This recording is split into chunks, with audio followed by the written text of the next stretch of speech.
right. Their eyes met as a prism of light, and with a small sigh, they spoke in glances till the collision aroused a prologue stare. Both of them woke to the other, stirred by the scintillating silence. As she looked away, it was time to be broken, and abruptly, like throughout history, the quixotic figure moved to her. This is the love song of Jeremy Parrott. Hey there, may I join you? As he asked, she appeared slightly startled.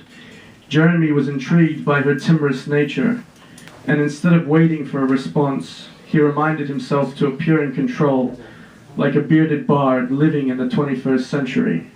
Say yes. I'm Jeremy, by the way.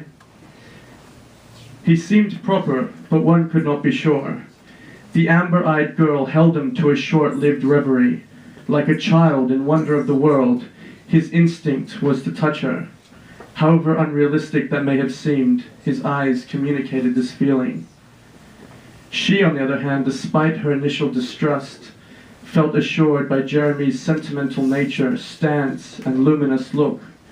What an example of courtship, she thought, in not so many words. Sure, you seem harmless. He was taken aback, but did not lose his stride. What?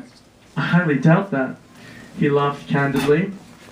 Then she owned him with a single raise of an eyebrow, followed by a subtle lick of her bottom lip that would make any hot-blooded male want to pounce, though the beauty to him was that she seemed unaware of anything primal. However, this was solely Jeremy's interpretation and had no true bearing on reality. The girl was no longer afraid, but rather completely mindful of his intentions as well as her hold over him.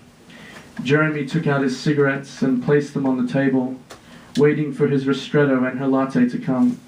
The girl helped herself to one, and he offered her his light.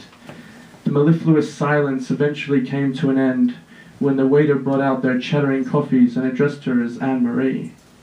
She engaged in a familiar conversation with him, which made Jeremy feel absent, aside from his darting eyes.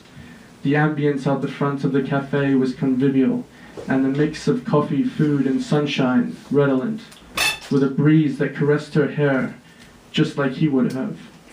He relaxed, sat back for a moment, and soaked up the moving picture of Anne-Marie. Sorry about that, maybe he's jealous. She beamed as she successfully hit a chord. I can tell. So Anne-Marie, that's a pretty name. He lighted one. Do you always come up to girls this way, as if you've done it 100 times before? Why do you say that? It seems a little premeditated, that's all. I hardly ever. Trying to conceal his lie, he looked right at her. What made you come up to me then? She gave an air of saccharine provocation. Because sometimes you just know. Know what? That it's something you should do despite the risk. The risk? Of embarrassing oneself. Thank you very much.